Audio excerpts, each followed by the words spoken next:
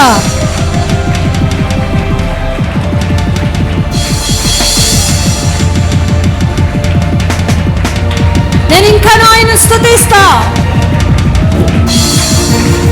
భాషలతో మాట్లాడేవారు భాషలతో ప్రభుని ఘనపరచండి, స్తుతించండి, దేవుని నామాన్ని మహిమపరుస్తాం.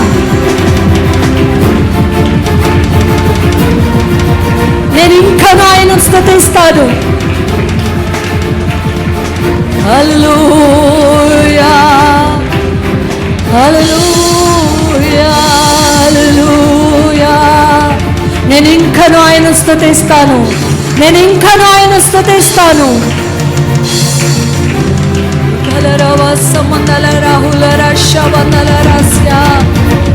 నేను ఇంకను ఆయన స్తుతిస్తాను.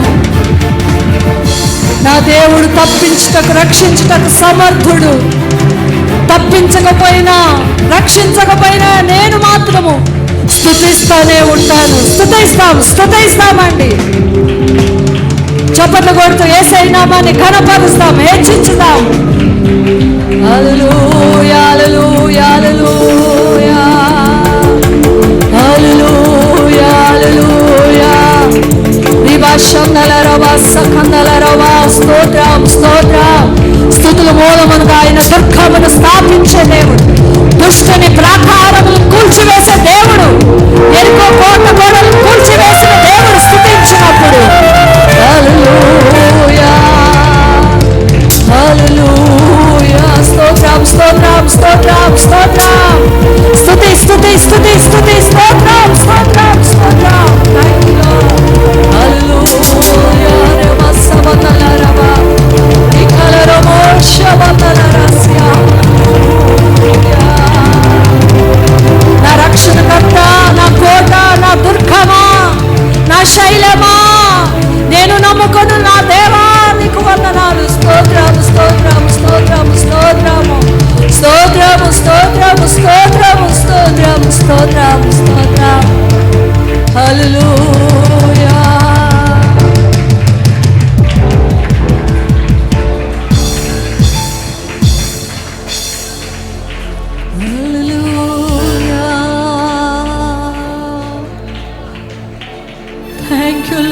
Thank you Lord.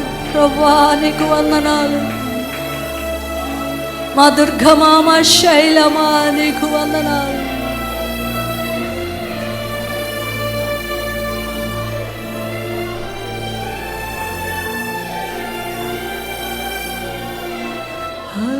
Hallelujah.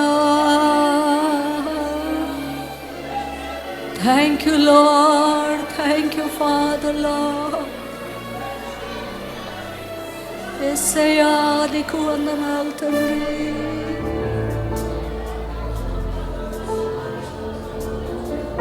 Thank you Jesus lord.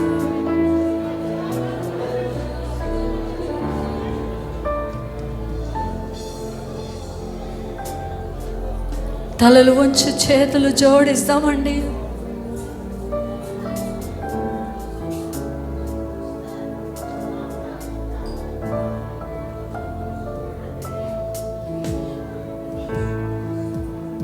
యేసయ్య మనల్ని తాకినందుకు మనస్ఫూర్తిగా తలలు వంచి చేతులు జోడించి నిండు మనస్సుతోటి కృతజ్ఞతలు చెల్లిస్తాం యేసయ్యకి.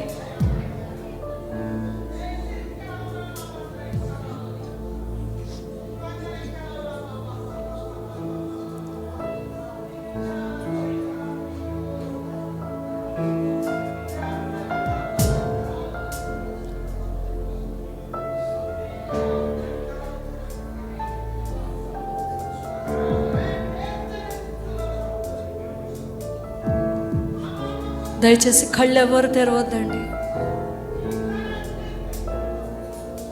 మంచి సమయము యేసయ్యతోటి ఆయన ప్రేమను, ఆయన స్పర్శను, ఆయన తాకుదలను మనం అనుభవిస్తాం.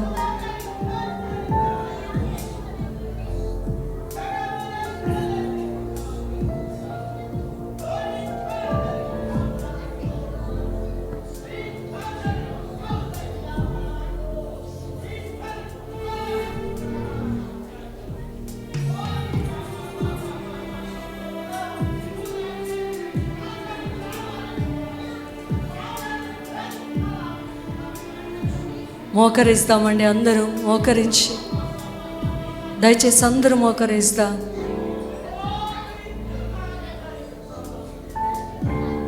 దయచేసి అందరూ.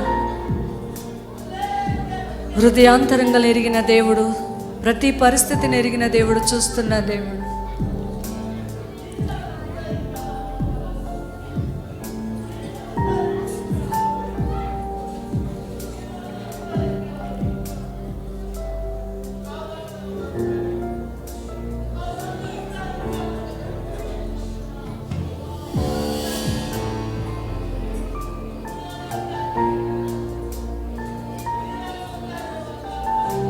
చేతులు జోడించి, తలలు వంచి, మోకరించి, నాతో మాట్లాడు ప్రభువా, నీవే మాట్లాడుమయ్యా, నాతో మాట్లాడు ప్రభువా, నీవే మాట్లాడుమయ్యా, నీవు పలికితే నాకు చెలియా, నీవు పలికితే నాకు మేలయా, నీ దర్శనమే నాకు చాలయా, నీ దర్శనమే నాకు చాలయా, నాతో మాట్లాడు ప్రభువా, నీవే మాట్లాడుమయ్యా, నీ వాక్యమే నన్ను బ్రతికించేది, నా బాధలలో నెమ్మదినిచ్చేది, నీ వాక్యమే నన్ను బ్రతికించేది, నా బాధలలో నెమ్మదినిచ్చేది, నీవు పలికితే నాకు మేలయా, నీ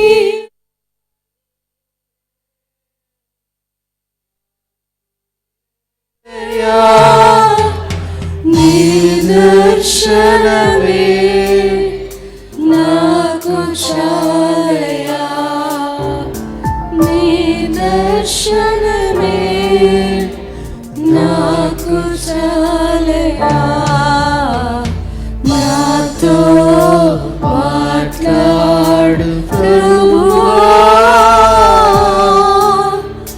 నీవే మాట్లాడుమయ్యా.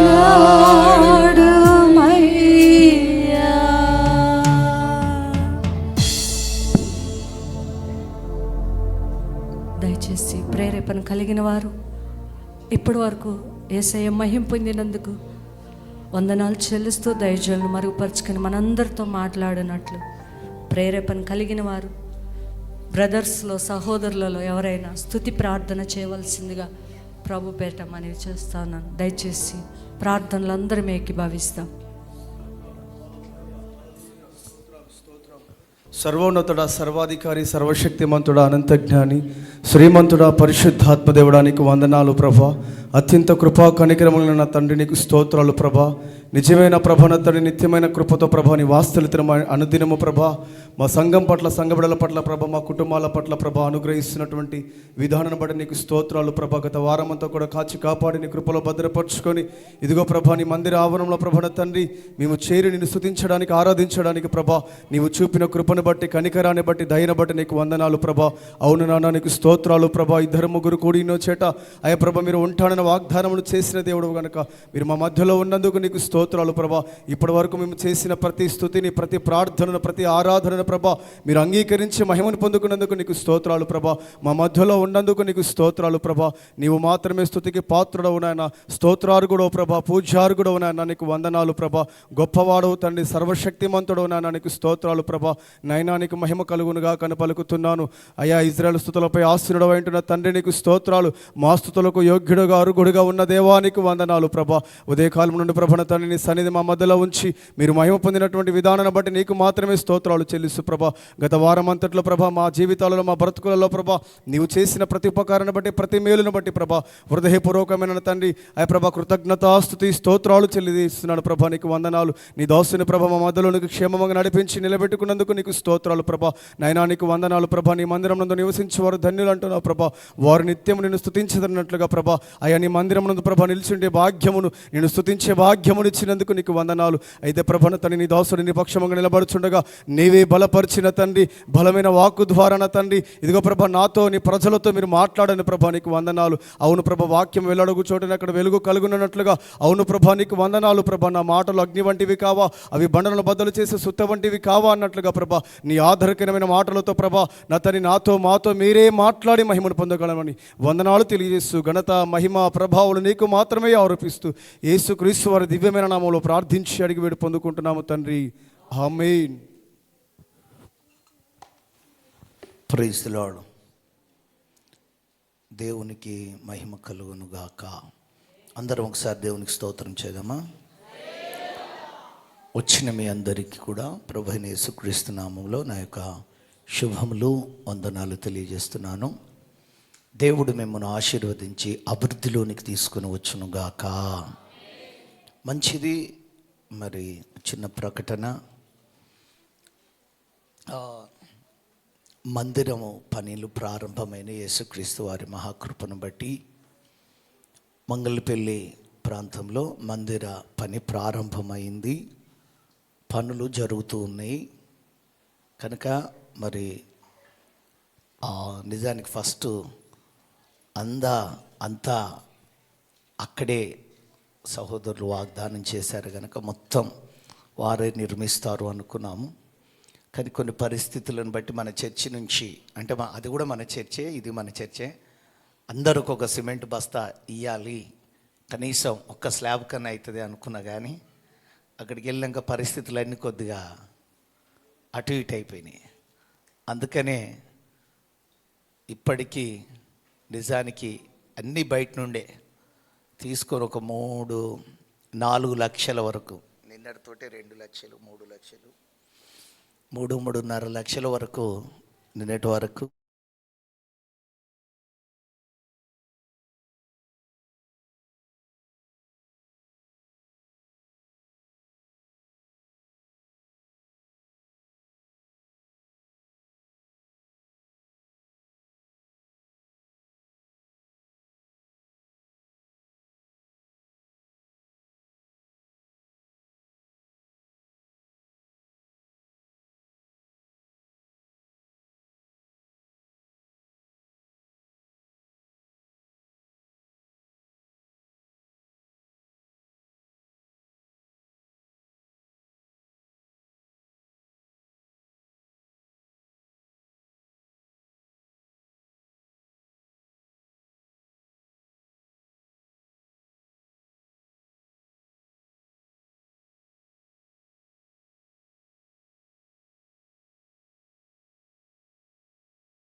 మన ప్రకారము దేవుడు అద్భుతాలను గురించి ఈ సంవత్సరం ఒక క్రమంగా ఫస్ట్ లూకా రాసిన సువార్తలో అద్భుతాలను గురించి వ్రాయబడ్డది.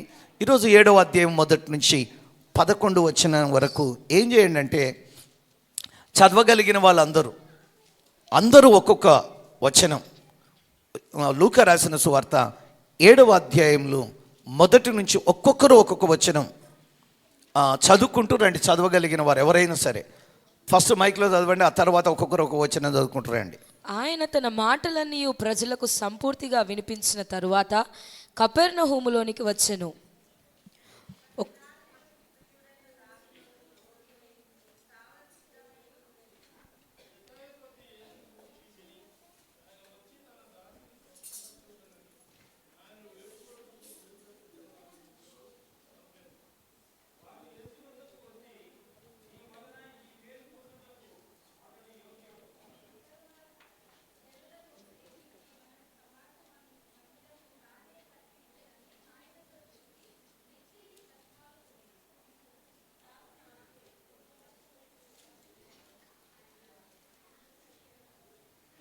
చదవడానికి వచ్చిన వాళ్ళు చదవండి త్వరగా.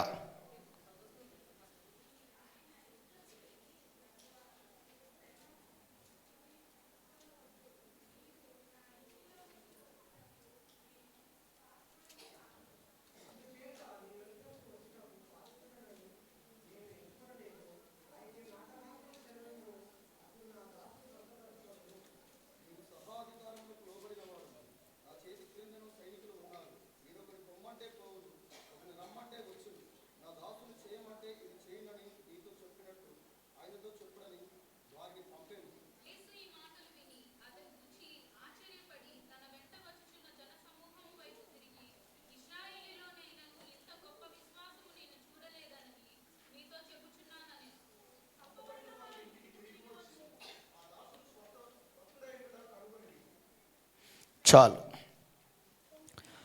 పరమ తండ్రి యేసు ప్రభువా, ఈ వాక్యం నీదయ్యా. ఈ వాక్యం ద్వారా నీ బిడ్డలతో మాతో మాట్లాడమని, ఆటంకాలను అభ్యంతరాలను లయం చేస్తూ వినగలిగిన చెవులను, గ్రహింపగలిగిన హృదయాన్ని మాకు ప్రసాదించమని, స్వామి దయ ఉంచి నన్ను అభిషేకించి వాడుకునమని యేసుక్రీస్తు నామములో ప్రార్థన చేయించు ఉన్నాం తండ్రి.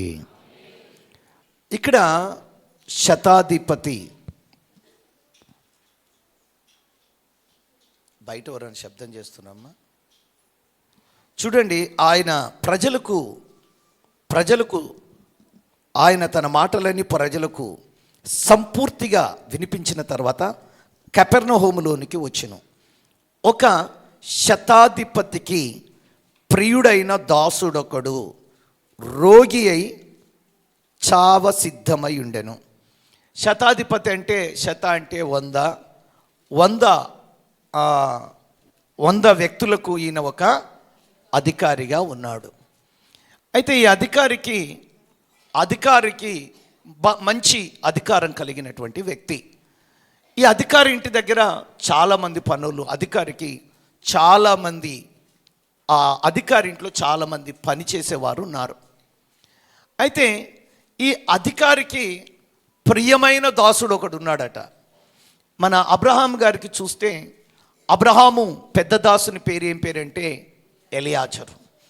ఈ యజమానులకు పిల్లలు లేకపోతే ఈ దాసులే ఆ ఆస్తికి వారసులైపోతారు. ఎవరు? ఆ ఇంట్లో ఎవరైతే పని చేస్తారో పని చేసేటోళ్ళే ఆ ఆస్తికి వారసులైపోతారు. ఆ ఆస్తికి వారసులైపోతారు. అబ్రహాము ఓ దినాన్ని అంటాడు దేవునితోటి, ప్రభా, నువ్వు నన్ను ఎంత ఆశీర్వదించి ఎంత డబ్బు ఇస్తే ఏం ఉపయోగం ఉందయ్యా?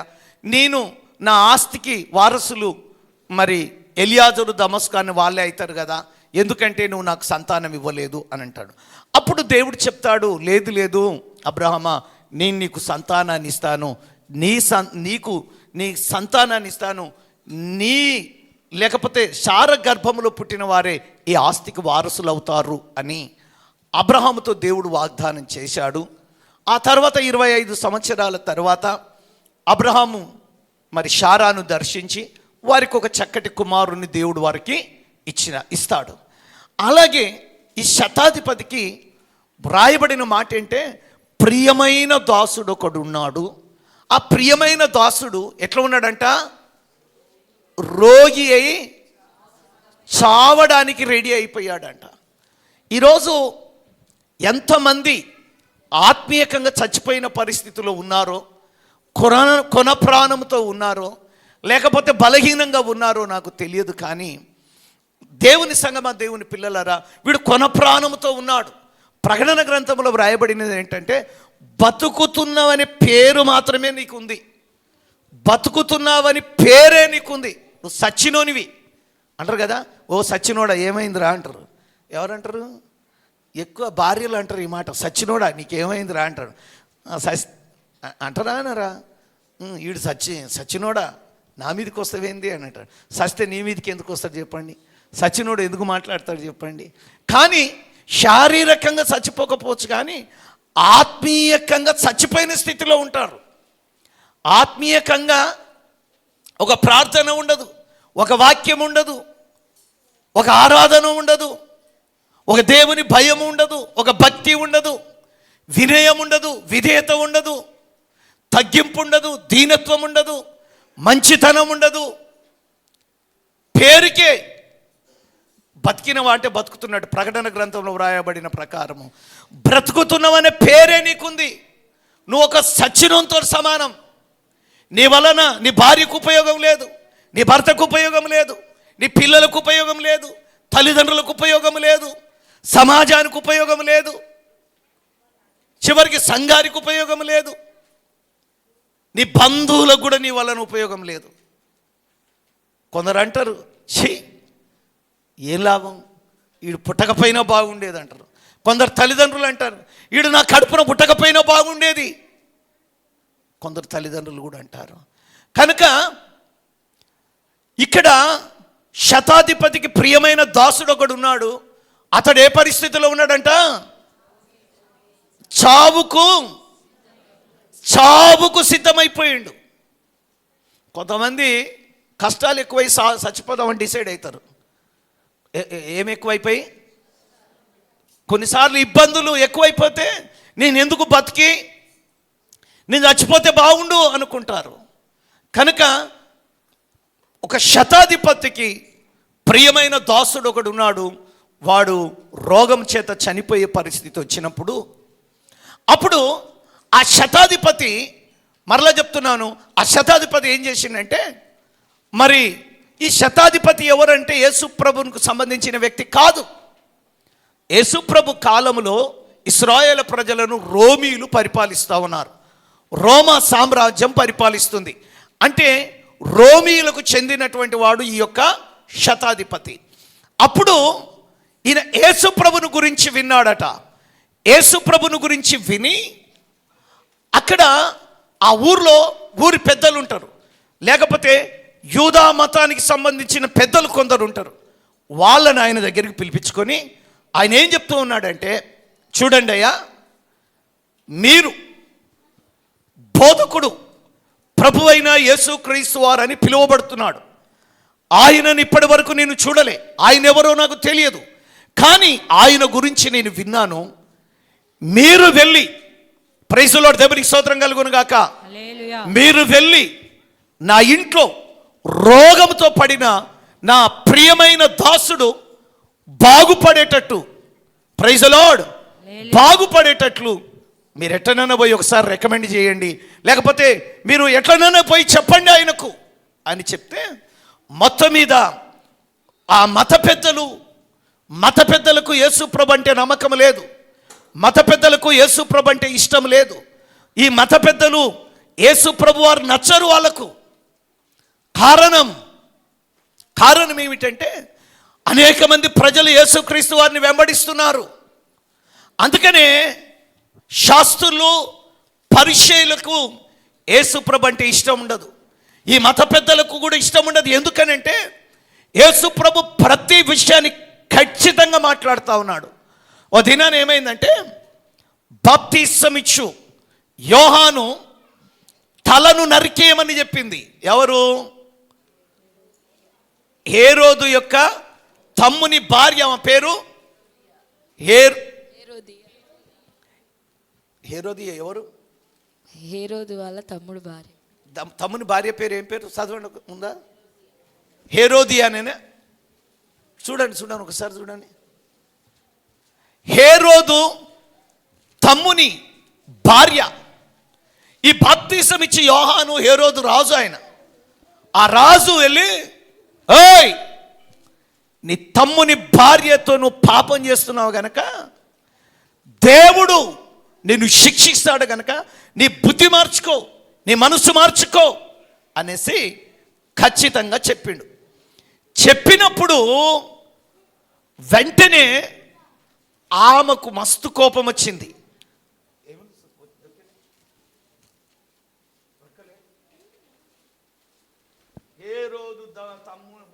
హేరోదు రాజు తమ్ముని పేరు ఫిలిప్ అనుకుంటా. ఫిలిప్ భార్య. ఈ ఫిలిప్ కాదు, మళ్ళా అక్కడిక్కడ పోయారు కనుక హేరోది అనే మార్కు 6:17. హేరోదు తన సహోదరుడగు ఫిలిప్పు భార్య అయిన హేరోదియను పెళ్లి చేసుకొని నందున. Right, హేరోదియానే right.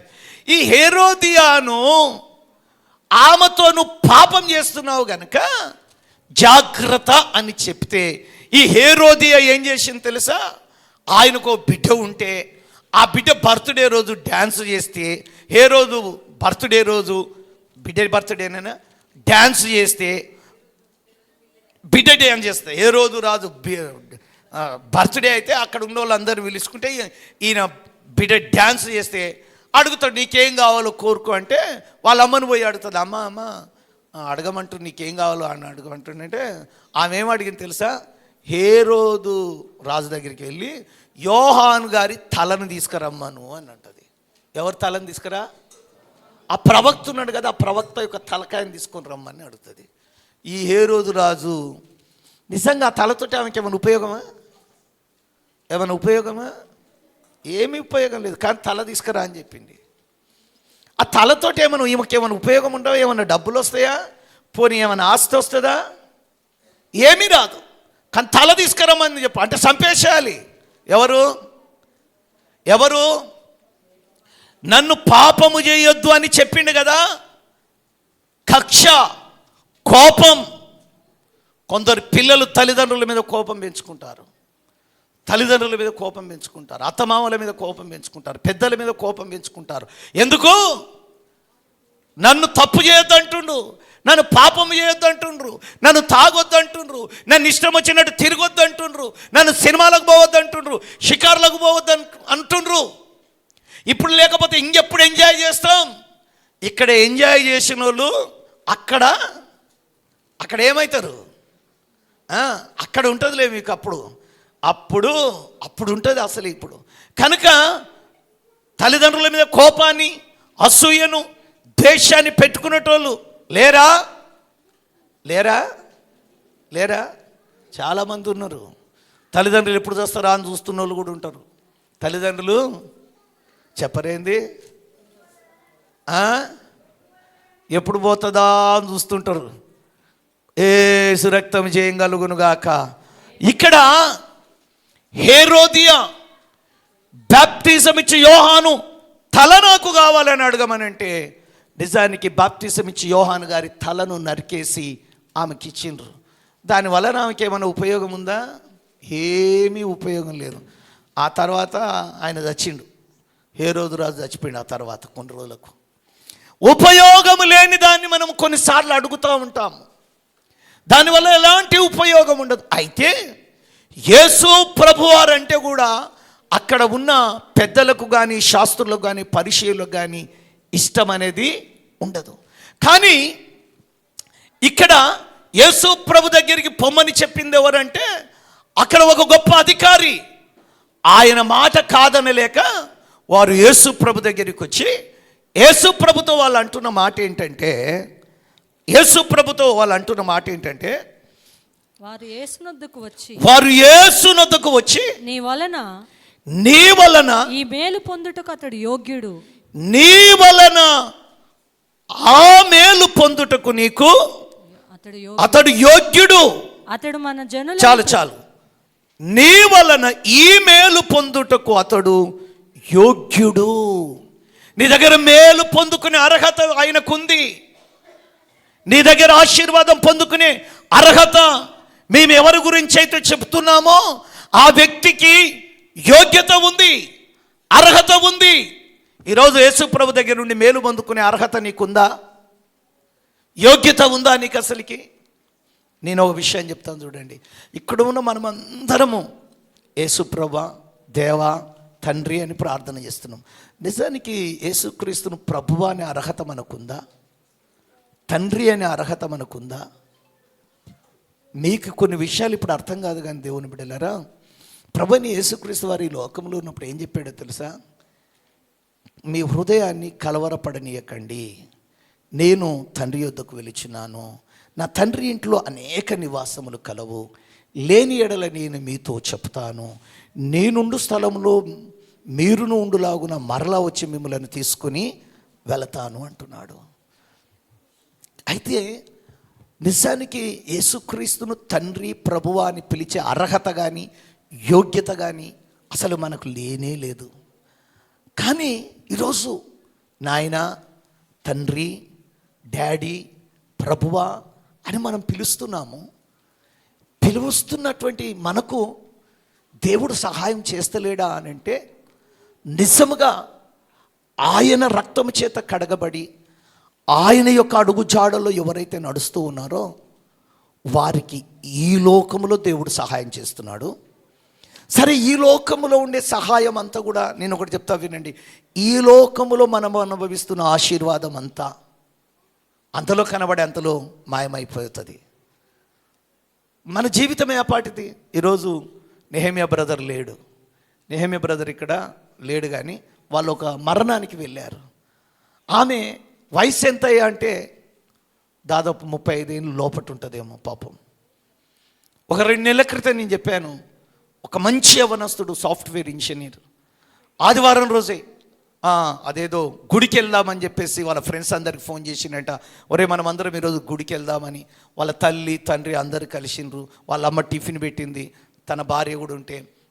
కొన్ని ఫ్యామిలీస్ మంచిగా ఉంటారు కదా, ఆయన సోఫా సెట్ మీద కూర్చొని ఒక స్పూన్ తిని 2వ స్పూన్ పెట్టుకుందాం అనే టైంకి ఆ ప్లేట్ కింద పడ్డది, స్పూన్ కింద పడ్డది. వాళ్ళ అమ్మ వచ్చి ప్లేట్కి శబ్దం చూసి, అందరూ అక్కడే హాల్లోనే ఉంటారు, ప్లేట్ శబ్దం చూసి వాళ్ళ అమ్మ వచ్చి చూసి లేపే లోపట అతను స్పృహ తప్పి పడిపోయిండు.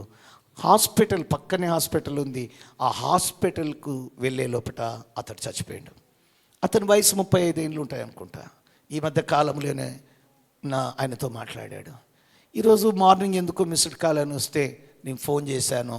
ఆ తర్వాత అతను చెప్తున్నాడు, 2 నెలల 10 రోజుల క్రితం చనిపోయిన ఆయన భార్య బాగా ఆలోచించుకుంటూ డిస్టర్బ్ అయిపోయింది. ఆమె చనిపోయింది. బీపీ ఎక్కువైపోయిందంట. బీపీ ఎక్కువైపోయి అప్పటికే వాళ్ళ అత్త చెప్తుందంట, అమ్మ చనిపోయిన ఆయన గురించి ఏడ్చుకుంటూ ఆలోచించి, ఎందుకమ్మా ఆరోగ్యాన్ని పాడు చేసుకుంటావు, మరి నీ కూతురుంది, ఆమెను చూసుకుంటూ ఉండాలి, ఏమో బాధ ఉంటుంది కదా. ఒక చెప్తా ఉంటే ఆమె అలాగే ఉంది. ఈరోజు మార్నింగ్ ఆమె కూడా చనిపోయిందట. చిన్న వయసు, మంచి ఉద్యోగం, మంచి ఇల్లు, అన్నీ ఉన్నాయి. ఆమె కూడా మరి ఇబ్రహీంపట్నం అంట.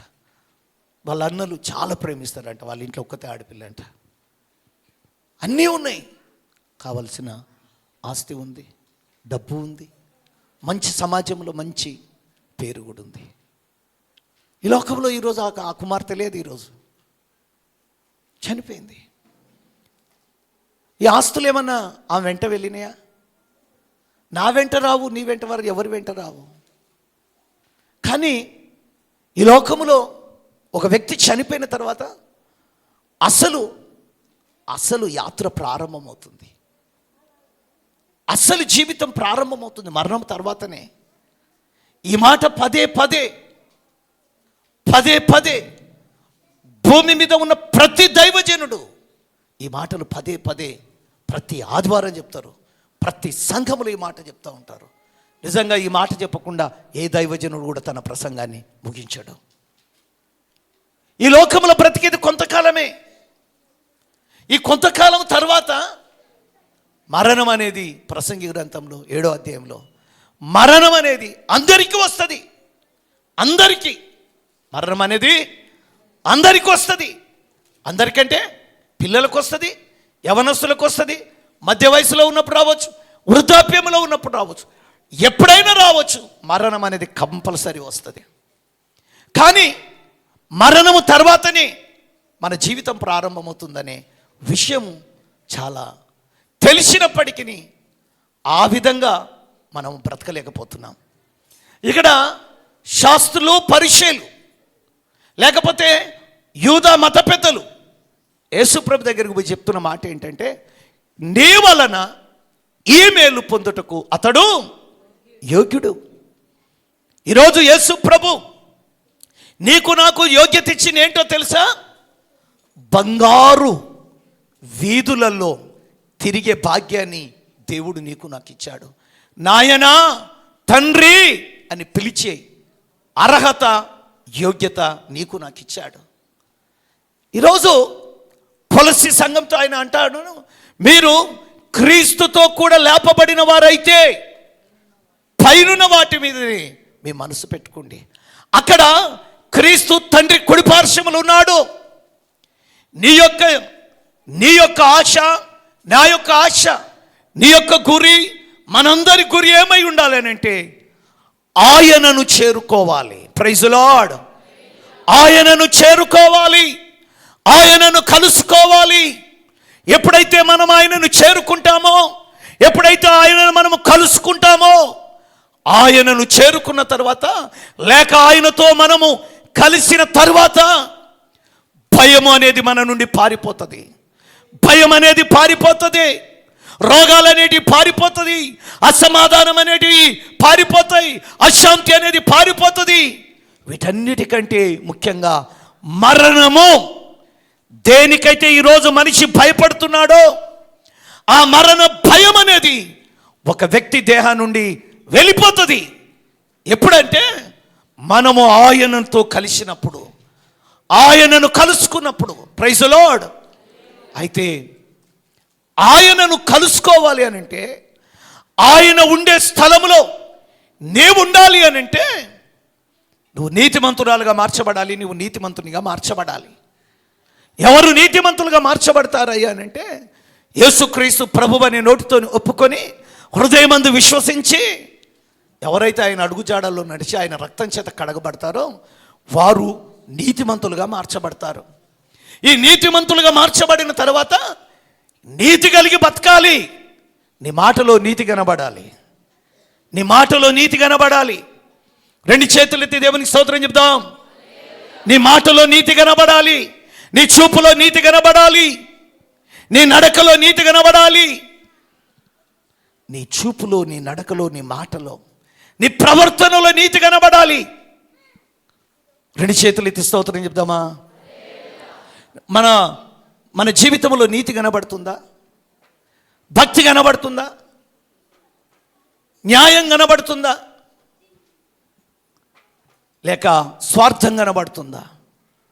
దయవుంచి ఈ లోకంలో నుండి ఎప్పుడు మనం వెళ్ళిపోతామో మనకు తెలియదు. కనుక మన జీవితమే ఎలాగుంది? ఇక్కడ శతాధిపతికి ప్రియమైన దాసుడు ఒకడు ఉన్నాడట. వాడు లేకపోతే ఏంటి చావుకు రోగి అయి చావ సిద్ధమై ఉన్నాడట. ఈ చావ సిద్ధమై ఉన్న వ్యక్తి దగ్గరకు పంపిస్తూ ఉన్నాడు. అయ్యా, నీ వలన ఈ మేలు పొందుటకు అతడు యోగ్యుడు. నిజంగా యేసు ప్రభు దగ్గర నుండి బుద్ధి జ్ఞానములు సర్వసంపదలు ఆయనలో గుప్తమై ఉన్నాయి. ఆయన కుడి చేతిలో నిత్యము సుఖములు కలవు. ఆయన అంటూ ఉన్నాడు, మొదట నా నీతిని వెతకండి, నా రాజ్యాన్ని వెతకండి. ఈ విషయాలన్నీ నీకు నాకు తెలుపబడ్డాయి. ఈ భూమి శాశ్వతం కాదని, ఈ భూమి మీద బతికేది మనం కొంతకాలమే అని, పరలోకం ఉందని, నరకం ఉందని. నిజానికి భూమి మీద చాలా గ్రంథాలు ఉన్నాయి. ఆ గ్రంథాలు వాళ్ళకి ఏం నేర్పిస్తున్నాయి అంటే, మనిషి జన్మ అయినాక కుక్క జన్మ ఉంటుంది, కుక్క జన్మ అయినాక ఆవు జన్మ ఉంటుంది, ఆవు జన్మ అయినాక ఇంకో రకరకాల జన్మలు ఉంటాయి అని వాళ్ళ నమ్మకం. అందుకని ఇష్టం వచ్చినట్టు పాపం చేస్తుండ్రు. ఈ ఒక్క జన్మలో ఇష్టానుసారం పాపం చేద్దాం, వచ్చే జన్మలో ఎక్కడో ఒక దగ్గర పుడతామంట పాటు అనుకుంటున్నారు. అనుకొని భయంకరమైన నరకానికి వెళ్తూ ఉన్నారు. ఈ మధ్యలో ఒక అబ్బాయి నాతో అంటుండు, అనా ఈ 50 ఏళ్ళ జీవితంలో కొరకు 100 ఏళ్ళ జీవితం కొరకు ఈ 100 ఏళ్ళు చేసిన తప్పుకు యుగ యుగాలు దేవుడు అగ్నిలో వేస్తుండే ఇదేమని న్యాయం అని అడుగుతుండు. నన్ను భూమి మీద బతికిచ్చేదేమో 100 ఏళ్ళు, ఈ 100 ఏళ్ళు బతికిన నన్ను యుగ యుగాలు నరకంలో వేయడం ఇదేమన్నా దేవునికి న్యాయంగా ఉంది చెప్పు అంటుండు. ఆయనకు వచ్చిన క్వశ్చన్ అది, ఇలా నన్ను అడుగుతుంది, ఆయనకు వచ్చిన డౌట్ ఇది. ఈ 100 ఏళ్ళు బతికిచ్చి ఎన్నేళ్ళు నరకంలో వేస్తుండో చెప్పాలి. యథార్థం చెప్తున్నా. ఓ బ్రదర్ నన్ను అడుగుతాడు, 100 ఏళ్ళు జీవితం ఇచ్చి వేల సంవత్సరాలు నరకములో వేయడం దేవునికి ఏమన్నా న్యాయం ఆశ చెప్పంటే, నీకు తెలుసు కదా 100 ఏళ్ళు అని, మరి ఈ 100 ఏళ్ళు మంచిగా బతకొచ్చు కదరా. ఇప్పుడు నన్ను అడిగిన ప్రశ్న ఏంటంటే, జస్ట్ ఒక 15-20 రోజుల క్రితం ఈ ప్రశ్న అడిగిండు, 100 ఏళ్ళు బతికించి 1000 ఏళ్ళు నరకంలో పంపడం దేవునికి ఏమన్నా న్యాయమా అన్నాడు. నేనేమంటా అంటే, ఆ 100 ఏళ్ళే చెప్పిండు కదరా, ఆ 100 ఏళ్ళు నువ్వు మంచిగా బతకొచ్చు కదరా. నా సంగతి కాదు కానీ మా చుట్టాలు చాలా మంది చచ్చిపోయారు కదా, ఇప్పుడు వాళ్ళందరూ నరకానికే పోతారు కదా, ఈయన సంగతి కాదంట అది. చాలామందికి క్వశ్చన్ ఉంటుంది, ఈ 100 ఏళ్ళు మంచిగా బతుకు, నీతి కలిగి బతుకు, భక్తి కలిగి బతకరాదు. చెప్పు పక్కలకు, ఈ 100 ఏళ్ళు భక్తి కలిగి బతుకు అని. ఆన్లాగా ప్రశ్న రానియకు నీకు. యేసు రక్తం 100 ఏళ్ళు ఆయుష్ ఇచ్చి వేల సంవత్సరాలు నరకంలో పంపడం దేవునికి న్యాయం కాదు అంటున్నా ఆయన. ఏందిరా మీకేమైందిరా యేసు రక్తం? ఆమేన్. ఇలాంటి ప్రశ్న చాలామందికి ఉంటుంది. నేనేం చెప్తానంటే, ఎస్ నీకు 100 ఏళ్ళు అనే తెలుసు కదా, 100 ఏళ్ళు అని తెలుసు కదా. నేను మీకు ఇంకా అర్థమయ్యే భాషలు ఇంకోటి చెప్తాను. సార్ ఈ మధ్యలో ఓ రోజు ఏం చెప్పిందంటే, సార్ మీరు దీని మీద అదేది రన్నింగ్ చేసేది ఉంటుంది, దీని మీద ఒక్క 10 నిమిషాలు దమ్మొచ్చిన రన్నింగ్ చేసారనుకో మీ గుండె ఎట్లా ఉందో తెలుస్తుంది సార్ అన్నాడు. నేను దమ్మొస్తే రా అన్న. ముందే నాకు ఈ మధ్యలో అప్పుడప్పుడు కళ్ళు తిరుగుతున్నాయి అంటే, సార్ ఆగకూడదు సార్ అన్నాడు. ఇక కరెక్ట్ అది ఇంకొక 1 నిమిషం అయిపోతుంది అనగా ఇక కింద పడిపోయేటట్టు అవుతున్నా. వామ్మో ఇది ఎట్టనో ఉంది అని అంటే ఆడంటుడు, సార్ నిమిషమే ఉంది, ఇక నువ్వు ఆపొద్దు సార్, ఉరుకు సార్ అంటుండు. నేను ఉండలేకెక్కిన ఇంద్ర నాయన ఇది ఈడు ఇంకొకటే నిమిషం అంటుండు అని ఆగితే నీ హెల్త్ ఎట్టుందో నీకు తెలియదు. 1 నిమిషం సార్ అంటే 1 నిమిషం కదా ఇంక ఉరికిని ఇట్టిట ఆయన గారి తలకే అది ఆగింది. అమ్మ ఇక చూడాలి ఎంత దమ్ము. ఇంతకుముందు కూడా పోయినా కానీ అంత దమ్ము అనిపించలే. ఇక ఈసారి వచ్చింది దమ్ము. అమ్మ ఆ నిమిషం లేదంటే నేను దిగను పోయి తెలవకపోయినా పర్వాలేదు కింద వచ్చాను. ఎందుకు ఉరికినా? ఇంకెంత ఉంది టైం? 1 నిమిషం ఉంది సార్ అన్నది ఉరికినా. ఇంకొద్దిసేపు ఉరుకంటే నా ఆరోగ్యం బాగలేకపోయినా పర్వాలేదు రా బాయ్ నేను పక్కకు పోతా అని పోయేటోని. 1 నిమిషం అన్నందుకు ఉరికిన కానీ 1 నిమిషం అనకపోతే ఉరికేటోని కాదు. నీ జీవితం కూడా 100 ఏళ్ళు అని దేవుడు ఆల్రెడీ చెప్పిండు కదా, 100 ఏళ్ళు అని చెప్పిండు కదా. ఈ 100 ఏళ్ళని చెప్పిన తర్వాత కూడా నువ్వు ఎందుకు పరిశుద్ధంగా బతకవు? ఈ 100 ఏళ్ళని చెప్పినాక కూడా ఎందుకు నువ్వు నీతిగా బతకవు? ఈ 100 ఏళ్ళని చెప్పినాక ఎందుకు నీ గర్వాన్ని తగ్గించుకోవు? ఈ 100 ఏళ్ళని చెప్పినాక కూడా ఎందుకు నీవు అహంకారాన్ని విడిచిపెట్టవు? తాగిడి ఎందుకు విడిచిపెట్టవు? దుష్టత్వం ఎందుకు విడిచిపెట్టవు? దుర్మార్గం ఎందుకు విడిచిపెట్టవు? భక్తి కలిగి బతకాలి అని తెలుసు కానీ మనం బతకకుండా ఇంకా వీళ్ళ తాగుబోతుల మాట దేవుడు అన్యాయస్తుడే. ఇంకా ఒకడు అడుగుతుండు ఒక ఊర్లో, ఇప్పుడు కాదులేండి, శగరన్నోళ్ళ ఇంటికి పోతే ఒకడు అడుగుతుండు, సార్ దేవుడు అన్యాయస్తుడు సార్ అంటున్నా అన్న వాళ్ళ ఫ్రెండే. ఎప్పుడు దేవుడుగానే ఉండాలా సార్? మనల్ని కూడా దేవుని చేయొచ్చు కదా ఆయన అంటుండ. ఆయన పేరు ఏం పేరు? ఒక గడ్డ ఉంటుంది. ఎప్పుడు దేవుడుగానే ఉంటాడా? ఆయనే కదా నన్ను చేసింది. మనల్ని కూడా చేయొచ్చు కదా సార్ దేవునిగా అని అంటుండు. ఊరి నాయన ఇదెక్కడి ప్రశ్న రో నాయన. ఆయనకేం ఆలోచన వచ్చింది? ఎప్పుడు యేసుప్రభే దేవుడిగా ఉంటాడా? మనల్ని కూడా అప్పుడప్పుడు దేవునిగా చేయొచ్చు కదా. ఏది ఎలక్షన్లు అప్పుడప్పుడు నన్ను కూడా ఎమ్మెల్యే చేయొచ్చు కదా. ఇప్పుడు కౌన్సిలర్లు అయినరు, యేసు రక్తం చేయగలుగును గాక. అప్పుడప్పుడు నన్ను కూడా కౌన్సిలర్గా చేస్తే బాగుంటుంది కదా అనేసి ఆలోచనలు వస్తాయి. కొన్నిసార్లు మానవ జీవితంలో దేవుని బిడ్డలారా మనిషి స్వార్థం, భక్తిగా బతకాలి అని తెలుసు. నిజానికి యేసుప్రభు ఏం చెప్పిండో చెప్తా వినండి. ప్రకటన 3 నిజంగా ఆయన అడిగిండు కదా, ఎవరు నన్ను కూడా దేవునిగా చేయొచ్చు కదా అప్పుడప్పుడు ఆయన అడిగిండు కదా. దానికి ఎంత మంచి ఆన్సర్ ఉందో చూడండి. మన దేవుడు ఎంత ప్రేమమయుడో. ప్రకటన 3:20-21. ఇదిగో నేను తలుపు నొద్ద నిలుచుండి తట్టుచున్నాను. ఎవడైనా నా స్వరము విని తలుపు తీసిన ఎడల నేను అతని యొద్దకు వచ్చి అతనితో నేను నాతో కూడా అతడును భోజనము చేయుదుము. భోజనం చేస్తాం. నేను జయించి నా తండ్రితో కూడా ఆయన సింహాసనమునందు కూర్చుండి ఉన్న ప్రకారము సింహాసనం మీద కూర్చుండి ఉన్న ప్రకారం జయించు వానిని, జయించేటువంటి వ్యక్తిని నాతో కూడా ఆ సింహాసనమునందు కూర్చుండనిచ్చేదను. గట్టిగా చప్పట్లు కూడా దేవునికి స్తోత్రం చెప్తాం. నిజంగా ఆయన అడిగిండు కదా, అప్పుడప్పుడు నన్ను కూడా చేయొచ్చు కదా అని. యేసుప్రభు అదే అంటుండు. నువ్వు జయిస్తే, పాపాన్ని జయిస్తే, దుష్టత్వాన్ని జయిస్తే, దుర్మార్గాన్ని జయిస్తే, శరీరాశను జయిస్తే, నేత్రాశను జయిస్తే, ఆయన అంటూ ఉన్నాడు నా సింహాసనం మీదనే నేను నిన్ను కూర్చుండనిస్తాను అంటున్నాడు. నా సింహాసనం ఇస్తాను. ఎన్నేళ్ళు పరిశుద్ధంగా బతకమంటుండు చెప్పండి? ఎన్నేళ్ళు? 100 ఏళ్ళు కూడా కాదులే, 10 ఏళ్ళు చిన్నగా ఉన్నప్పుడు తీసేయి. ఈ 10 ఏళ్ళ నుండి ఎన్నేళ్ళు బెంజమేను? 90. నువ్వు 75 ఏళ్ళకి ఇంకా 10 ఏళ్ళు తీసేస్తే మీ ఆయుష్ కొద్దిగా పెంచుకోరి, ఆయుష్ కొద్దిగా పెంచుకోండి. ఈ 10 ఏళ్ళ తర్వాత చిన్న చిన్న పిచ్చి పిచ్చి ఆలోచనలు వస్తాయి, దాన్ని కూడా దేవుడు పరిగణనలోకి తీసుకోడు. కానీ 16-17 ఏళ్ళ నుండి మాత్రం దేవుడు నువ్వు చేసే ప్రతి తప్పును పరిగణనలోకి తీసుకుంటాడు. ఈ 16 ఏళ్ళు లెక్కబెట్టు. ఈ 16 నుండి 80 ఎన్నైనా చెప్పండి అయ్యా? ఇది ఇంకా బాగుంది. 16 ఏళ్ళ నుండి 80లో నుండి 16 తీసేది 64 ఏళ్ళు కదా. 64 ఏళ్ళు 320 ఇంటూ 64 కొట్టండి ఒకసారి. 360 ఇంటూ 64 ఎన్ని వేలు?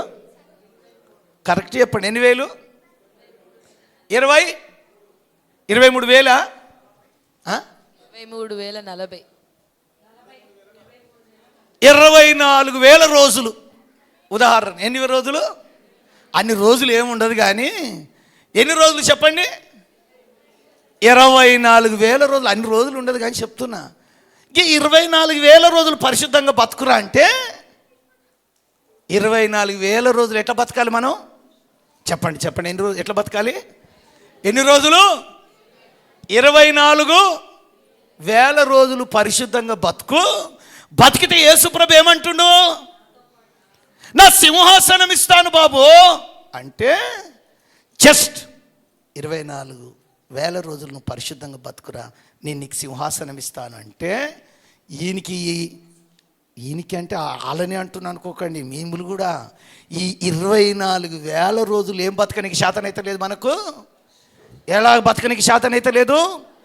పరిశుద్ధంగా బతకడం మన శాతన కావట్లేదు, నీతిగా బతకడం శాత కావట్లేదు, ప్రేమించడం శాత కావట్లేదు, క్షమించడం శాత కావట్లేదు, తగ్గించుకోవడం శాత కావట్లేదు, దీనత్వం కలిగి బతకడం శాత కావట్లేదు. అన్యులకి ఈ విషయాలు తెలియదు. కానీ యేసుప్రభు నీకు చెప్పాడు కదా, యేసయ్య నీకు చెప్పిండు కదా, నువ్వు జస్ట్ ఇన్ని రోజులు పరిశుద్ధంగా బతికితే నా సింహాసనం ఇస్తాను. పోనీ ప్రకటన గ్రంథంలో ఒకటే దగ్గర అన్నాడా? ఇప్పుడు ఈ శతాధిపతి దగ్గరికి రండి ఒకసారి. శతాధిపతి దగ్గరికి రండి. ఆయన ఏమంటుండో చూడండి. శతాధిపతి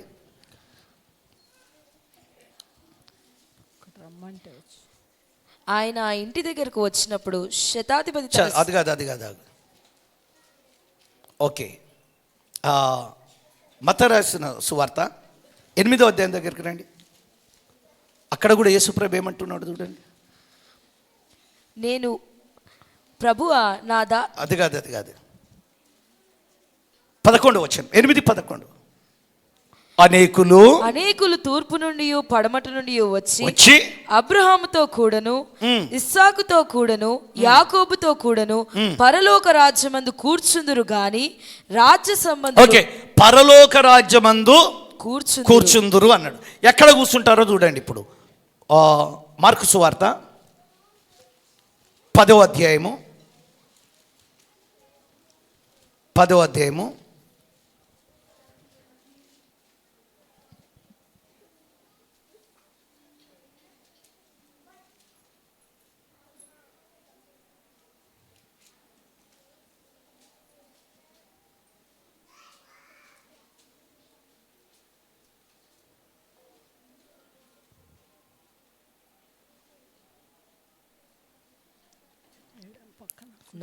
అధ్యాయంలో మొత్తం లేదు కానీ పేతురు అంటాడు చూడండి 28. పేతురు ఇదిగో మేము సమస్తాన్ని విడిచిపెట్టి నిన్ను వెంబడించుతామని ఆయనతో చెప్పసాగాను. సమస్తాన్ని విడిచిపెట్టి నిన్ను వెంబడిస్తున్నాము అని ఆయనతో చెప్పసాగాను.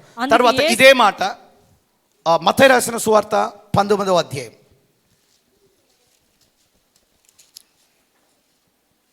19వ అధ్యాయం 28వ వచనం చదవండి. యేసు వారితో ఇట్లా నేను ప్రపంచ పునర్జన్మయందు మనుష్య కుమారుడు మహిమగల సింహాసనం మీద ఆసీనుడై ఉండినప్పుడు నన్ను వెంబడించిన మీరును నన్ను వెంబడించిన మీరును 12 సింహాసనముల మీద ఆసీనులై ఇజ్రాయేలు 12 గోత్రముల వారికి తీర్పు తీర్చుదురు. ఒకసారి గట్టిగా చెప్పండి కొడదామా. యేసుప్రభు ఏమంటున్నాడంటే నాయనా తండ్రి ప్రభువా అని పిలుస్తున్నా నీకు దేవుడు ఏం చెప్తున్నాడు తెలుసా? నేను ఎలాగైతే సింహాసనం మీద కూర్చొని ప్రజలను పరిపాలిస్తున్నానో అదే భాగ్యాన్ని నేను నీకు ఇస్తాను అంటున్నాడు. అంటే యేసుక్రీస్తు వారు ఇక్కడ చూడండి, నువ్వు నీతి భక్తి పరిశుద్ధత కలిగి బతికితే పరిపాలించే అధికారాన్ని నీకు ఇస్తానంటున్నాడు. పౌలు గారు కూడా ఇదిగో మంచి పోరాటం పోరాడాను, నా పరుగును తుదముట్టించాను, విశ్వాసాన్ని నేను కాపాడుకున్నాను, ఇక పైన నాకేముంది? నీతి కిరీటం ఉన్నది. నాకు మాత్రమే కాదు కానీ తన ప్రత్యక్షతను ఆపేక్షించు వారందరికీ ఆ కిరీటాన్ని ప్రభు ఒక దినాన ఇవ్వబోతున్నాడు అని ఉంది.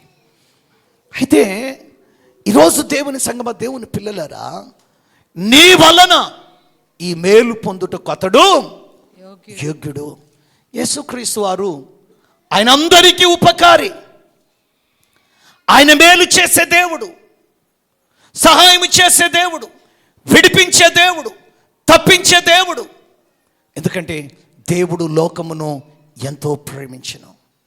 ఇక్కడ యూదా పెద్దలు వచ్చి మాట్లాడుతున్న మాట ఏంటంటే, నీ వలన ఆ మేలు పొందుటకు అతడు యోగ్యుడు.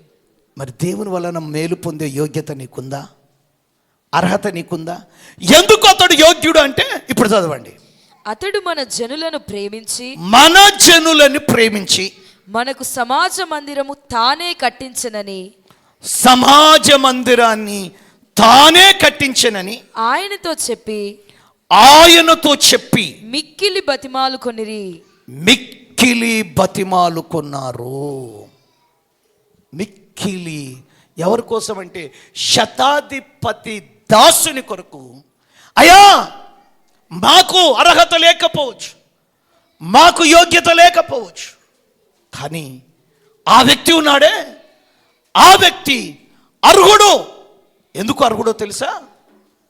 ఆయన జనులను కాదు, మన జనులను ప్రేమించి, కొద్దిగా అలా చేయకుండా చూసుకోండి అమ్మా, ఎవరిని ప్రేమిస్తున్నాడంట? మన జనులను ప్రేమించి సమాజ మందిరాన్ని తన డబ్బులతో మందిరాన్ని ఆయనే కట్టించాడు. ఎవరి కోసం కట్టించాడు? ఆయన కోసం కాదు, మన జనుల కొరకు. వాళ్ళున్న ప్రదేశంలో దేవుని మందిరం లేదు. అప్పుడు వారు వేరే ప్రదేశానికి వెళ్ళి ఆరాధిస్తూ ఉంటే అక్కడ ఉన్న వారందరినీ కలిసి, ఓహో మీకు సమాజ మందిరం లేదా అని ప్రజలను ప్రేమించి ఆయనే తన డబ్బులతోటి సమాజ మందిరాన్ని కట్టించాడు అని చెప్తున్నారు.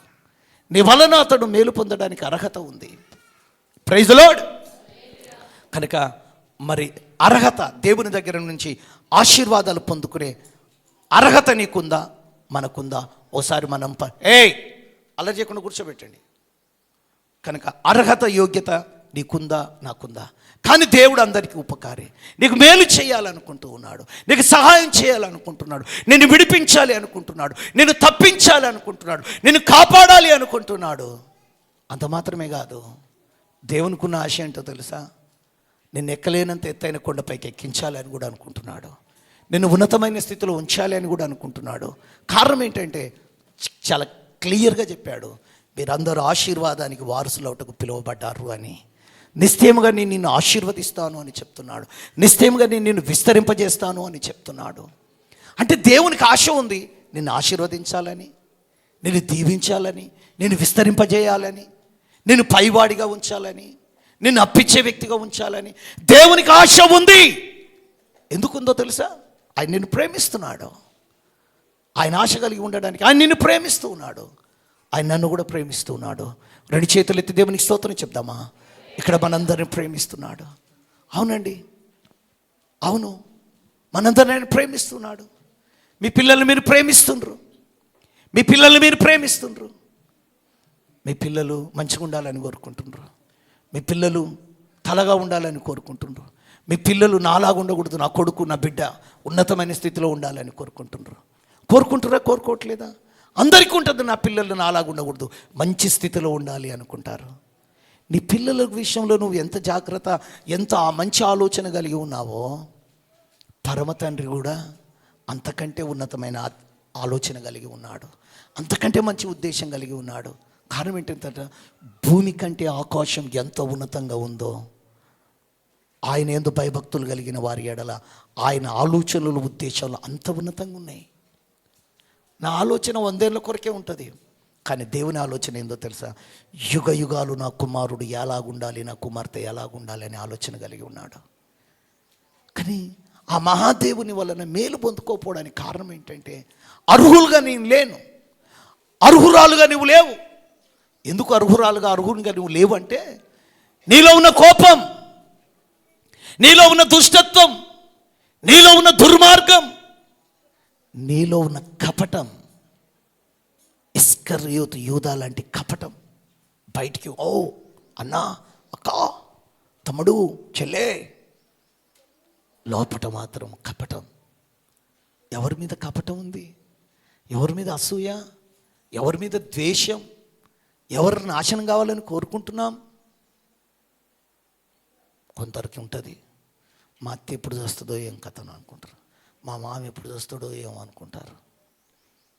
ఇంకా చెప్పరేంది?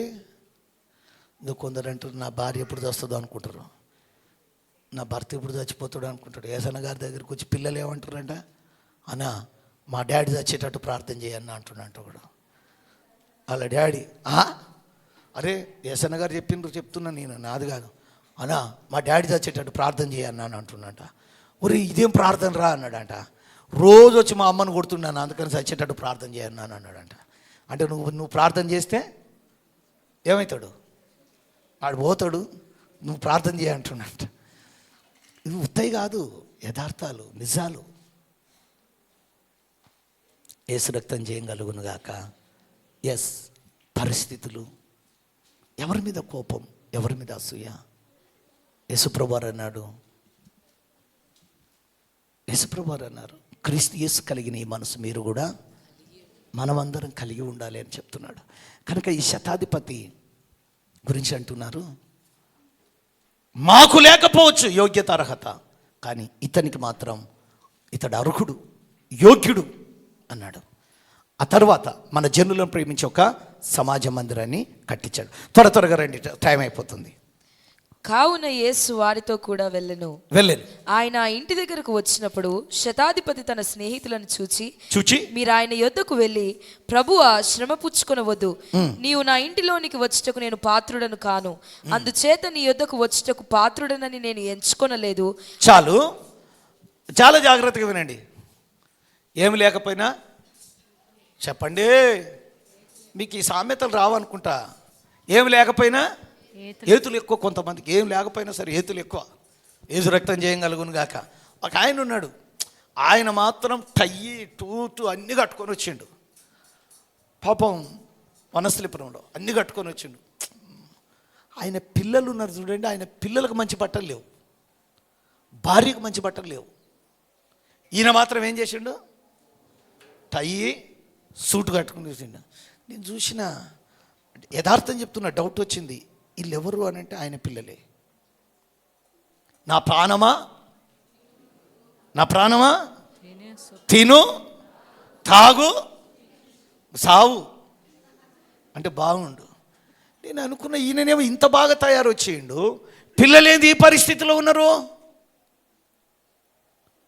మా పాస్టర్లకు అప్పుడప్పుడు చెప్తారు, రే పాస్టర్లు పెద్దోళ్ళు చెప్తారు, నువ్వు బాగా 3 పూటలు ఏడ మీటింగ్ అయితే ఆడ తింటున్నావు, ఇంటికాడ నీ భార్య ఏం తింటుందో తెలుసా, నీ పిల్లలు ఏం తింటున్నారో చూస్తున్నారా అని అడిగిండు ఒకరోజు ఒక మీటింగ్లో. నిజమే, పాస్టర్లు ఏడికి పోతే ఆడ ఏం చేస్తారు? అరే చెప్పండి, మా గురించి చెప్తున్నాం కదా. ఏం చేస్తారు? ఏడికి పోతే ఆడికి చికెన్ బిర్యానీలు, మటన్ బిర్యానీలు. కానీ ఇంటికాడ అరే నోరు తెరవండి అమ్మ. కొన్నిసార్లు కూరగాయలు కూడా ఉండవో సార్లు ఏం పట్టించుకోరు.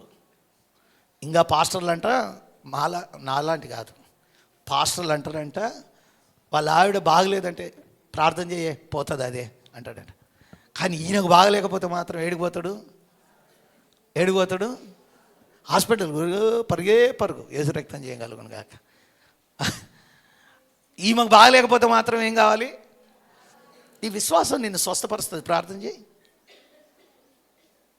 ఈయనగా అయితే మాత్రం కుయ్యో మొయ్యో ఇక చూడాలి. వాళ్ళకు బాగలేకపోతే మాత్రం విశ్వాసం లేదు, నువ్వు ఎక్కడో పాపం చేసినట్టున్నావు, దోషం చేసినట్టున్నావు, ఇవన్నీ పురుషులు అంటుంటారు అప్పుడప్పుడు. కనుక ఏదేమైనా దేవుని సంగమా, దేవుని పిల్లలారా, దేవుడు నమ్మదగినవాడు, ఆయన ప్రేమిస్తున్నాడు, ప్రతి వ్యక్తిని చూస్తున్నాడు, నన్ను చూస్తున్నాడు, నిన్ను చూస్తున్నాడు, మనందరినీ ఆయన చూస్తున్నాడు. ఇక్కడ శతాధిపతి ఆయన వాళ్ళ దగ్గరకు వచ్చి ఏమంటున్నాడంటే, వాళ్ళు వస్తూ అంటుండు, అయ్యా ఏం లేకపోయినా ఈతలు ఎక్కువ అని చెప్పిన కదా. ఇప్పుడు శతాధిపతి ఇంటికి ఎవరు వస్తున్నారంటే యేసుప్రభు వస్తుండు. ఉరి వస్తుంటే దూరం శతాధిపతి అయ్య బాబాయ్ ఆగో అని వాళ్ళని చెప్పి, అయ్య బాబోయ్ ఆయననేంటిరా మా ఇంటికి తీసుకొస్తుండ్రు అని, ప్రవ్వా నువ్వు శ్రమ పుచ్చుకోవద్దు, నా ఇంటిలోనికి రావడానికి నాకు అర్హత లేదు, నీవు నా ఇంటిలో అడుగు పెట్టడానికి నాకేం లేదు, చెప్పాలి ఏం లేదు, నాకు అర్హత లేదు, నేను యోగ్యుని కాదు, నాకు అర్హత కానీ యోగ్యత కానీ లేదు. పోనీ నేను నీ దగ్గరికి రావాలంటే అది కూడా నాకు లేదు, నువ్వు నా ఇంట్లోకి రావడానికి అర్హత లేదు, నేను నీ దగ్గరికి రావడానికి కూడా నాకు అర్హత లేదు. చూడండి మార్కు సువార్త 6వ అధ్యాయం. మార్కు సువార్త, అక్కడ ఉన్న మత పెద్దలు ఏమనుకుంటున్నారో చూడండి. 6వ అధ్యాయం 3వ వచనం. ఇతడు మరియ కుమారుడు కాడా? 2వ వచనం కూడా చదవండి. విశ్రాంతి దినము వచ్చినప్పుడు ఆయన సమాజ మందిరంలో బోధింపనారంభించును. అనేకులు ఆయన బోధ విని ఆశ్చర్యపడి, ఈ సంగతులు ఇతనికి ఎక్కడి నుండి వచ్చును, ఇతనికి ఇయ్యబడిన ఈ జ్ఞానం ఎట్టిది, ఇతని చేతుల వలన ఇట్టి అద్భుతములు చేయబడి, ఇతని చేతుల వలన ఇన్ని అద్భుతాలు జరుగుతున్నాయి ఏంటి, ఇదేమి ఇతడు మరియ కుమారుడు కాడా? ఇతడు మరియ కుమారుడు కాడా?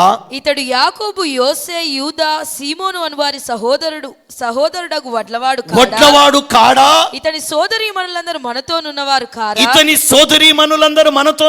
కారా అని చెప్పుకొనుచు ఆయన విషయమై అభ్యంతరపడ్డరు. అక్కడ ఉన్నోళ్ళు అద్భుతాలు చూస్తున్నోళ్ళు ఏమంటున్నారంటే ఈయన వడ్లోని కుమారుడు, వడ్లవాని కుమారుడు కాదా?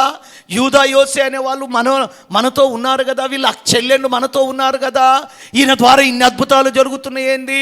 వడ్లవాని కుమారుని ద్వారా ఇన్ని అద్భుతాలు ఎట్ట జరుగుతున్నాయి అని వీళ్ళు అనుకుంటున్నారు.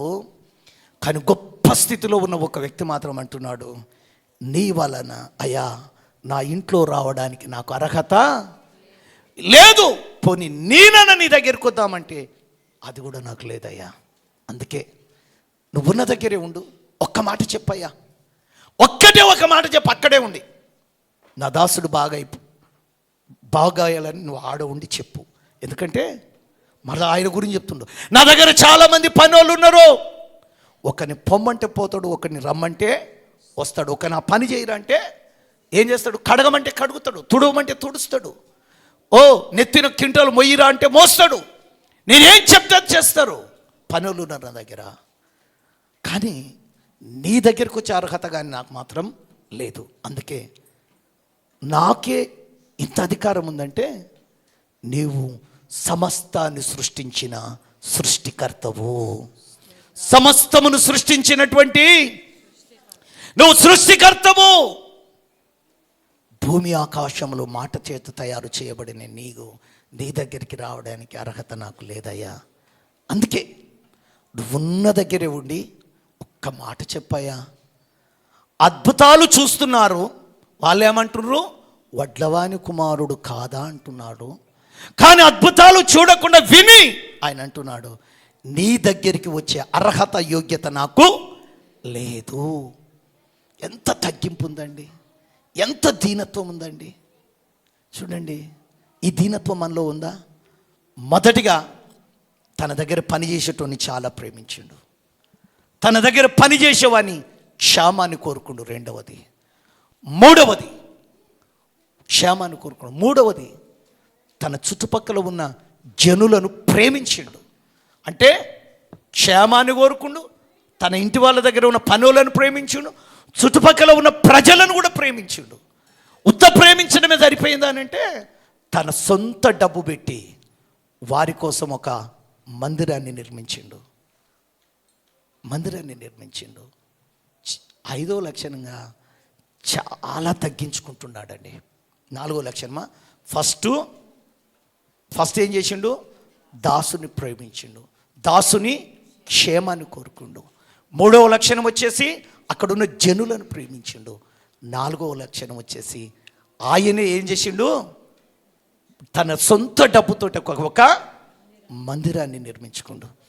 ఐదో లక్షణం వచ్చిన లోపల ఆయనలో ఏం కనబడుతుంది, తగ్గింపు కనబడుతుంది, దీనత్వం కనబడుతుంది. తగ్గింపు, దీనత్వం. ఈరోజు మనలో ఎంతమందిలో ఈ తగ్గింపు ఉందండి? చిన్న 4 ఏమన్నా గింతంత ఉంటే నా అంత లేనే లేడంటారు. నేను బాగా పేరు చెప్పను కానీ ఒక యేసుప్రభుని నమ్ముకొని ఆయనకు కొన్ని మాటలు చెప్పానండి. బాగా డబ్బున్న వ్యక్తి కొన్ని మాటలు చెప్తే ఆయన అన్న మాట ఏందో తెలుసా? ఇలాంటి మాటలు నేను ఎన్నడూ వినలేదయ్యా, ఎన్నడూ వినలే. బా, ఆ మాటలు నా ఆకలిని, నాకు నెమ్మదినిచ్చినాయ్యా, సమాధానాన్ని ఇచ్చినాయ్యా అని ఎప్పుడో చెప్పిన ఆ మాటలు ఇప్పటికీ జ్ఞాపకం చేస్తాడు. యేసుప్రభుని నమ్ముకున్న ఆయన కాదు, బైబిల్ని చదివిన ఆయన కాదు, పోనీ ఏదో చిన్న వ్యాపారవేత్త అంటే ఆయన కూడా కాదు. 100 కోట్లలో ఉన్న వ్యక్తి, 100 కోట్లలో ఉన్న వ్యక్తి ఆయన. నిన్న వాళ్ళ సహోదరుడు నాతో వచ్చాడు. ఎలా ఉన్నారు సార్ మీ అన్నగారు అని అంటే, బాగున్నాడు సార్ అని ఆయన అంటున్నాడు. మీ మాటలలో ప్రైజ్ లార్డ్. ఎవరి మాటలు? మన మాటలు ఏముండదు. ఎవరి మాటలు మనం మాట్లాడేది? యేసయ్య మాటలు. నాకు యేసయ్య ప్రేమను గురించి చెప్పడం చాలా ఇష్టం. అవకాశం దొరికితే ఖచ్చితంగా యేసు ప్రభుని గురించి చెప్తా. నేను స్టీల్ తీసుకోవడానికి వెళ్ళినప్పుడు మనం ఎక్కడ పోయినా మాట్లాడతాం కనుక నాతో యెహోషు వచ్చాడు అనుకుంటా, చెప్పాను అవకాశం దొరికితే ఏం చెప్పాలి? సడన్గా ఒక మాట అన్నాడు, అబ్బా అమ్మో చాలా కష్టపడ్డారు సార్ అన్నాడు. చాలా కష్టపడ్డారు సార్, ఇంజపూర్లో ఇల్లు ఉందన్న, చాలా కష్టపడ్డారు సార్ అన్నాడు. సార్ 3 నిమిషాలలో స్వార్థ చెప్పిన. సార్ ఒకప్పుడు ఫైనాన్స్ చేసేటోని, చిట్టీలు నడిపేటోని, కిరాణా షాప్ ఉండేది, సైదాబాద్లోనే ఉండేవాడిని సార్. చచ్చిపోయే పరిస్థితి వచ్చింది సార్. యేసుప్రభు నన్ను బతికిస్తే నేను నమ్ముకుంటాను అన్నాను సార్. యేసుప్రభు నన్ను బతికించింది కనుక అది వదిలిపెట్టి ఈ సేవ చేస్తున్నా సార్ అన్నాడు. 3 నిమిషాలు ఇంత ఒకటే స్టన్ ఇటనే చూస్తుండు. అవునా? ప్రైజ్ లార్డ్, దేవునికి స్తోత్రం. యేసయ్య ప్రేమ, యేసయ్య కనికిరం, యేసయ్య జాలి ఎవరి గురించి ప్రకటింపబడాలి? యేసయ్య ప్రేమ. ఆ ప్రేమ కలిగిన దేవుడే ఈరోజు నన్ను బతికిస్తుంది. ఆమేన్. నన్ను బతికించింది ఎవరు? యేసయ్య సార్. అది హృదయంలో నింపబడ్డదే. హృదయం నిండిన దానిని బట్టి నోరు నన్ను బతికించింది యేసు ప్రభు సార్. Praise lord. 2 చేతులు ఎత్తి స్తోత్రం చెప్తాం.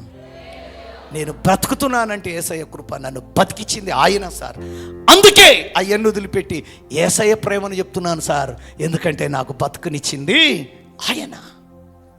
ఈ బతికేముందండి 100 ఏళ్ళు, కానీ టైం వచ్చినప్పుడు ఆయన నేను ఉన్నతమైన స్థితిలో ఆ సింహాసనం మీద కూర్చోబెడతాను అంటుండు.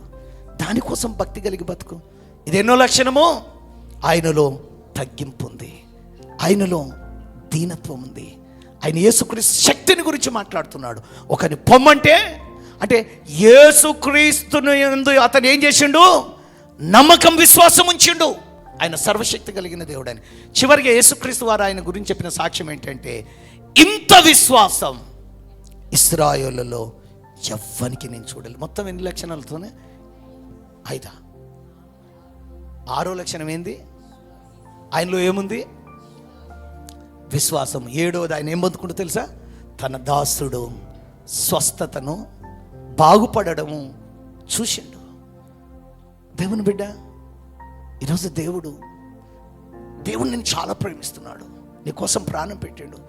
శతాధిపతిలో ఉన్న లక్షణాలు, మొదటిగా తన ఇంటోలను ప్రేమించిండు. దాసుడు అన్న దగ్గర నేను ఇంటోలు అని చెప్తున్నా.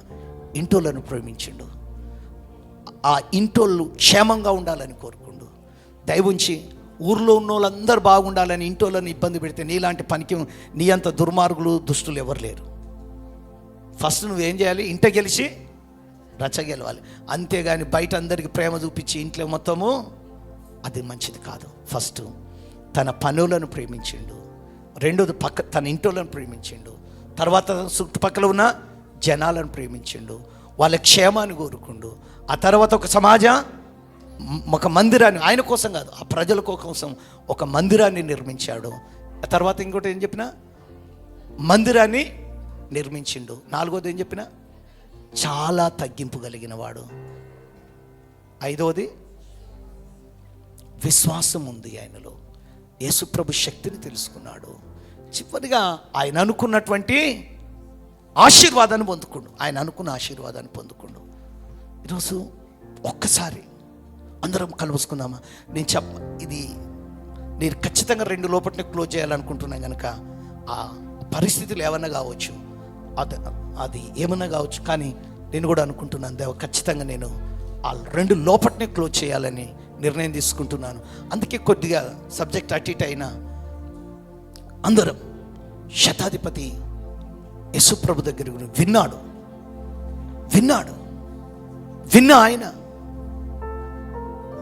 విన్న ఆయన డాక్టర్లను ఆశ్రయించలేదు, మనుషులను ఆశ్రయించలేదు, కానీ యేసుప్రభు దగ్గరికి వెళ్ళంటూ ఉన్నాడు, అయ్యా నా ఇంటికి రావడానికి ఎంతో గొప్ప వ్యక్తి అండి, అధికారి, గొప్ప అధికారి. ఆయన ఒక అధికారి అంటున్న మాట అక్కడ అద్భుతాలు చూసిన వాళ్ళు ఏమంటున్నారంటే, వడ్లవాని కుమారుడు కాడా?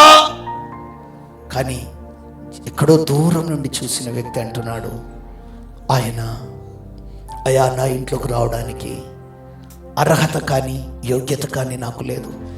తగ్గింపు, దీనత్వం, తగ్గింపు కనబడుతుంది, దీనత్వం కనబడుతుంది. ఎస్, ఆయనలో చాలా తగ్గింపు కనబడుతుంది, దీనత్వం అతనిలో కనబడుతుంది. మంచితనం అతనిలో కనబడుతుంది, సహాయం చేసే గుణం అతనిలో కనబడుతుంది, సహాయం చేసే గుణం అతనిలో కనబడుతుంది, ప్రేమించే గుణం అతనిలో కనబడుతుంది. ఇంటి వారితో పాటు పక్క ఉన్న వ్యక్తులను కూడా ప్రేమిస్తున్నాడు. క్షేమాన్ని కోరుకుంటున్న వ్యక్తిగా ఉన్నాడు, క్షేమాన్ని కోరుకుంటున్న వ్యక్తిగా ఉన్నాడు. క్షేమాన్ని, తన ఇంటి వారి క్షేమము, ఆ ఇంటి వారి క్షేమం కొరకు యూదా మత పెద్దలను యేసు దగ్గరికి పంపిస్తూ ఉన్నాడు. ఎస్, పనోడు కదా, వాడేమైతే నాకెందులే అనుకోలే, పనోడైనా సరే క్షేమంగా ఉండాలని కోరుకున్నాడు, ఆరోగ్యం పొందుకోవాలని కోరుకున్నాడు. దయవుంచి అందరూ చేతులు జోడిస్తాం. కానీ యేసు ప్రభు ఆయనకిచ్చిన ఆశీర్వాదం ఏంటో తెలుసా? అబ్రహాము, ఇస్సాకు, యాకోబులతో కూడా ఈయన ఉండబోతున్నాడు, సింహాసనము మీద ఇతడు ఉండబోతున్నాడు. బా, అతనిలో ఉన్న తగ్గింపును బట్టి, అతనిలో ఉన్న దీనత్వాన్ని బట్టి, అతనిలో ఉన్న మంచితనాన్ని బట్టి, ఎస్, అతని క్రియలను బట్టి దేవుడు అంటున్న మాట ఏంటంటే, అబ్రహాము, ఇస్సాకు, యాకోబులతో ఇతడు ఉండబోతున్నాడు. ఎస్, సింహాసనం మీద ఇతడు ఉండబోతున్నాడు. ఎస్ ఎస్ ఎస్, పరసంబంధమైన అద్భుతమైన ఆశీర్వాదం, స్వస్థతను పొందుకోవడమే కాదు, సింహాసనం మీద ఇతడు ఉండబోతున్నాడు. ఆ సింహాసనం ఎందుకు వచ్చిందో తెలుసా? అతనిలో ఉన్న తగ్గింపును బట్టి, అతనిలో ఉన్న దీనత్వాన్ని బట్టి, అతనిలో ఉన్న మంచితనాన్ని బట్టి. ఈరోజు కొన్ని దినాలు ఈ భూమి మీద నీతి, భక్తి, పరిశుద్ధత, ప్రేమ, కనికరము, జాలి కలిగి నువ్వు బ్రతకగలిగితే, దేవుడు అంటూ ఉన్నాడు, నీవు అడిగి ఊహించిన దానికంటే ఉన్నతమైన స్థితిలోనికి నేను తీసుకొని వెళతాను. యేసయ్య అంటుండు, అదే నా ఆశ. కానీ నువ్వు కోపాన్ని జయించలేకపోతున్నావు, నీ అసూయను జయించలేకపోతున్నావు, నీలో ఉన్న స్వార్థాన్ని తీసివేసుకోలేకపోతున్నావు. యూదా పెద్దలు అంటున్నారు, నాకు అర్హత లేదు, కానీ ఈయనకు మాత్రం అర్హుడే, యోగ్యుడే. ఎస్, ఆయన దగ్గర నుండి ఆశీర్వాదాలు పొందుకోవాలంటే ఒక నిమిషము అందరము చేతుల ఆకాశం వైపెత్తుదామా? ఆయన దగ్గర నుండి మనము అర్హతను పొందుకోవాలంటే మనము నీతిమంతులుగా ఉండాలి. యేసు రక్తము చేత కడగబడి ఆయన చిత్తాన్ని నెరవేర్చే వ్యక్తులుగా మనం ఉంటే ఆయన ఇచ్చే ఆశీర్వాదాన్ని పొందడానికి మనం యోగ్యులం, మనం అర్హులం. ఎస్, మనం యోగ్యులం, అర్హులం. మన సంఘాన్ని ప్రేమించి మనం అర్హులము అని, యోగ్యులము అని దేవుడు ఒక శ్రేష్టమైన స్థలాన్ని మంగళపల్లిలో మహనీయం ప్రార్థన మందిరానికి ఇచ్చిండు. ఆ స్థలములో అద్భుతమైన మందిరాన్ని దేవుడు నిర్మిస్తున్నాడు. కారణం ఏంటంటే మనందరినీ ప్రేమించాడు. ఇక్కడ ఉన్న మనందరినీ మహనీయం ప్రార్థన మందిర ప్రారంభం లక్కారంలోనే ఈ ప్రాంతాన్ని దేవుడు మనందరినీ ప్రేమించి ఇక్కడ మందిరాన్ని ఇచ్చిండు. అదేవిధంగా మనం అర్హులమని, యోగ్యులమని అక్కడ కూడా ఒక మందిరాన్ని నిర్మిస్తున్నాడు. దాని బహుమానము, దాని ఫలితము ఈరోజు నువ్వు నేను మనము చూడకపోవచ్చు, కానీ పరలోకానికి వెళ్ళిన తరువాత ఆ ప్రాంతంలో సువార్త విన్న వారందరిని బట్టి దానికి నీకు నాకు కూడా దేవుడు ఫలితాన్ని ఇవ్వబోతున్నాడు. ఎస్, మనం అందరం పొందబోతున్నాం. ప్రార్థన చేసిన ప్రతి వ్యక్తికి ఏదో దేవుడు తప్పక ప్రతిఫలాన్ని ఇస్తాడు. అందరం అయ్యా నీ వలన మేలు పొందుకునే అర్హత నాకు అయ్యా, యోగ్యత నాకు అయ్యా. శతాధిపతి లోకపరమైన దాసుడు స్వస్థత పొందుకున్నాడు. అంత మాత్రమే కాదు, దేవుడు మరో మాట అంటున్నాడు, అబ్రహాము, ఇస్సాకు, యాకోబులతో కూడా అనేకులు ఉండబోతూ ఉన్నారు. ఆ ఉండినలో వ్యక్తులు కూడా ఇంత విశ్వాసం నేను చూడలేదు, అంటే ఈయన కూడా అక్కడ ఉండబోతున్నాడు అని అర్థం. అయితే పరలోకంలో కూడా ఖచ్చితంగా ఆయన ఉన్నతమైన స్థితిలో ఉండబోతున్నాడు. దేవుడు అందరు చేతులెత్తి మరొక్క నిమిషం ఇంకా 2 నిమిషాలు 3 నిమిషాలలో ముగించబోతూ ఉన్నాము. అయ్యా, నీ వలన మేలు పొందుకునే అర్హత యోగ్యత నాకు ఇయ్యయ్యా. నీ స్వరం వినే యోగ్యత ఇయ్యయ్యా. నేను చూసే భాగ్యము నాకు ఇయ్యయ్యా.